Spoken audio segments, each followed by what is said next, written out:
मुंबई, एक और व्यस्त सुबह। बांद्रा के एक शानदार अपार्टमेंट में 28 वर्षीय रोहन मेहरा, एक सफल सॉफ्टवेयर इंजीनियर, अपने स्टडी रूम में मृत पाए गए। डेस्क पर झुके, चेहरे पर सन्नाटा, कानों में ब्लूटूथ हेडफोन्स। पुलिस को मामला सीधा लगा, शायद अचानक दिल का दौरा। कोई संघर्ष, जबरन घुसपैठ या गड़बड़ी नहीं। लैपटॉप ऑन था, कोर्ट की लाइनें खुली थीं, परिवार सदमे में था। रोहन फिटनेस के शौकीन, हेल्दी लाइफस्टाइल वाले थे। अचानक कार्डियक अरेस्ट की थ्योरी सबको अजीब लगी, लेकिन सबूतों की कमी में पुलिस ने इसे नेचुरल डेथ मान लिया। हेडफोन्स, एक हालिया गिफ्ट, अब उनकी मौत का गवाह बन गए। पुलिस ने सीन डॉक्यूमेंट किया, बॉडी पोस्टमार्टम के लिए भेजी। न्यूज रिपोर्ट्स ने इसे वर्कहॉलिक कल्चर की त्रासदी बताया। दोस्त और रिश्तेदार शोक में डूबे, किसी को शक नहीं हुआ। रोहन सबका चहेता, कोई दुश्मन नहीं। चोट या गड़बड़ी के बिना एक्सीडेंट या मेडिकल इमरजेंसी ही तर्क संगत वजह मानी गई। लेकिन क्या सब इतना सीधा था?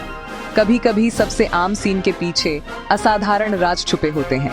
सतह के नीचे कुछ और था, जो किसी पैनी नजर का इंतजार कर रहा था। एक मूक चीख, जिसे सुना जाना बाकी था। केस डिटेक्टिव सना शर्मा की डेस्क पर पहुंचा। एक अफसर जो सतह के नीचे देखना जानती थी। पूरी तरह स्वस्थ युवक का डेस्क पर बैठे बैठे मर जाना। सना को यह कहानी कुछ ज्यादा ही आसान लगी। उन्होंने खुद अपार्टमेंट जाकर जांच की। कमरा असाधारण रूप से साफ सुथरा था, सब कुछ परफेक्ट, जैसे सीन को सेट किया गया हो। सना को लगा अपराधी अक्सर चीजों को बहुत परफेक्ट दिखाने की कोशिश करते हैं। उन्होंने रोहन के माता पिता से सहानुभूति से बात की। फिर से हेडफोन्स का जिक्र आया। एक मामूली डिटेल अब अहम बन गई। गिफ्ट देने वाला बिजनेस पार्टनर विक्रम। सना ने केस को संभावित हत्या मानकर जांच शुरू की। उन्होंने फॉरेंसिक फोटोज, पर्सनल चीजों और मेडिकल एग्जामिनर से सीधी बात की इजाजत मांगी। खास निर्देश, सिर और कानों के आसपास कोई असामान्य निशान देखें। अब ये सिर्फ एक मौत की जांच नहीं थी, ये एक अदृश्य हत्यारे की तलाश थी। सन्ना की असली जांच शुरू हो चुकी थी। सना फिर अपार्टमेंट लौटी, फॉरेंसिक किट के साथ। डेस्क, पावर आउटलेट्स, वायरिंग, सब नॉर्मल। कुर्सी के हेडरेस्ट के पास दीवार पर हल्के स्कफ मार्क्स, जैसे अचानक झटका लगा हो। ये निशान उस शांत मौत की कहानी से मेल नहीं खाते थे। लैपटॉप और फोन रिकॉर्ड्स की जांच के लिए वारंट लिया। Browser history, Rohan vacation spots search कर रहे थे, काम के बोझ से टूटे नहीं थे। ये किसी ऐसे इंसान का व्यवहार था जो भविष्य के लिए प्लानिंग कर रहा था। सना ने सीन को रिक्रिएट किया। कुर्सी, डेस्क, वायरिंग, एकमात्र वायरलेस डिवाइस हेडफोन्स पीड़ित के शरीर से जुड़ा था। सवाल, हेडफोन्स कैसे शामिल हो सकते हैं? जवाब कमरे में नहीं, बल्कि उसी चीज में था जो रोहन के शरीर पर थी। हेडफोन्स अब जांच का केंद्र बन गए। सना जानती थीं, असली सुराग यहीं छुपा है। मेडिकल एग्जामिनर का कॉल, ये दिल का दौरा नहीं, इलेक्ट्रोक्यूशन था। 2 छोटे गहरे जलने के निशान कानों के भीतर, ठीक वहीं जहां हेडफोन्स थे।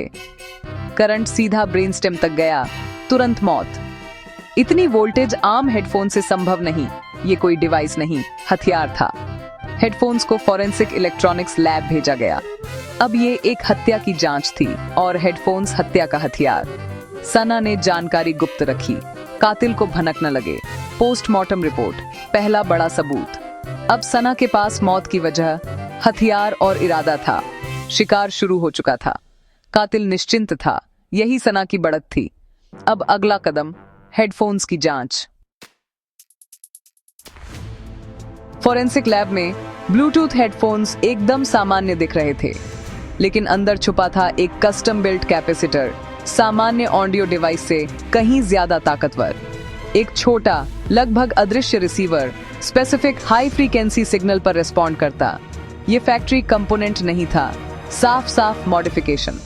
डिवाइस को रिमोटली ट्रिगर किया जा सकता था। माइक्रोस्कोप से प्लास्टिक केसिंग में सील और बर्न मार्क्स मिले। अंदर से खुद को नष्ट करने के लिए डिजाइन किया गया।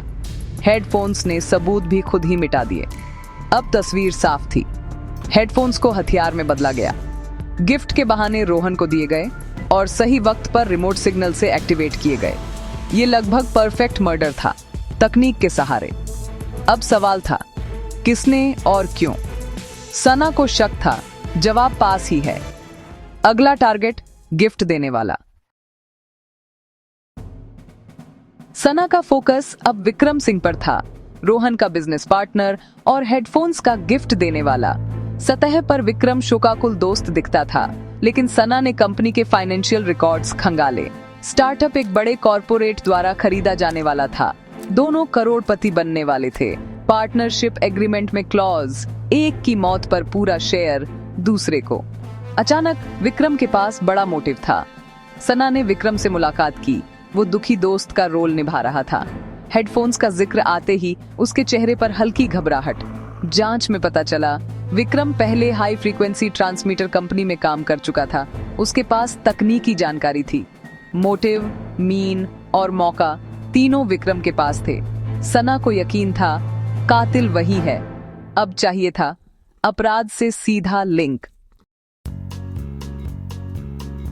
सना ने विक्रम के कॉल रिकॉर्ड्स और लोकेशन डेटा निकाले। विक्रम ने दावा किया वो घर पर बीमार था, लेकिन उसके फोन ने रोहन के अपार्टमेंट के पास की टावर से सिग्नल पकड़ा, मौत के वक्त। सना ने सीसीटीवी फुटेज खंगाली। एक कैमरे में विक्रम की कार 2 गलियों दूर पार्क दिखी, सही वक्त पर। विक्रम कार से नहीं उतरा, जरूरत भी नहीं थी।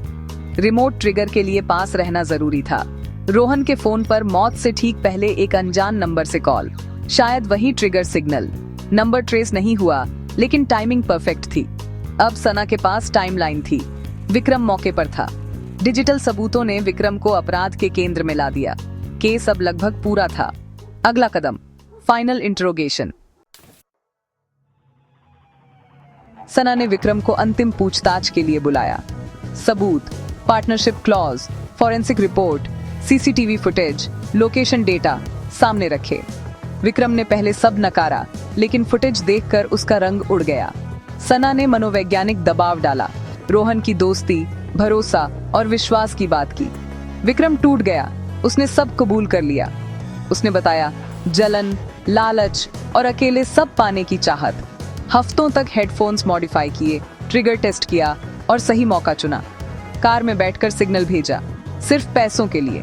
उसे लगा था टेक्नोलॉजी उसकी ढाल बनेगी, लेकिन उसकी लालच और घमंड ने उसे गिरा दिया। कबूलनामे के साथ केस खत्म हुआ। सना की मेहनत रंग लाई। अब न्याय का वक्त था। रोहन मेहरा की मौत ने शहर को झकझोर दिया। ये दिखाता है, आधुनिक तकनीक गलत हाथों में घातक बन सकती है। केस ने चेतावनी दी, डिवाइस पर नहीं, इंसानी इरादों पर भरोसा करें। लेकिन उम्मीद भी थी, सच्चाई की जीत। सना शर्मा की पैनी नजर और जिद ने सच उजागर किया। इंसानी इंट्यूशन और मेहनत किसी भी हाईटेक अपराध से बड़ी है। विक्रम को उम्र कैद हुई। स्टार्टअप का भविष्य अधर में। परिवार को क्लोजर मिला। सच्चाई सामने आई। रोहन हादसे का नहीं, विश्वासघात का शिकार था। कहानी सिखाती है, तकनीक बदलती है, नैतिकता नहीं, ईमानदारी और सच्चाई हमेशा जीतती है। जब तक सच्चाई के लिए लड़ने वाले हैं, न्याय जिंदा रहेगा।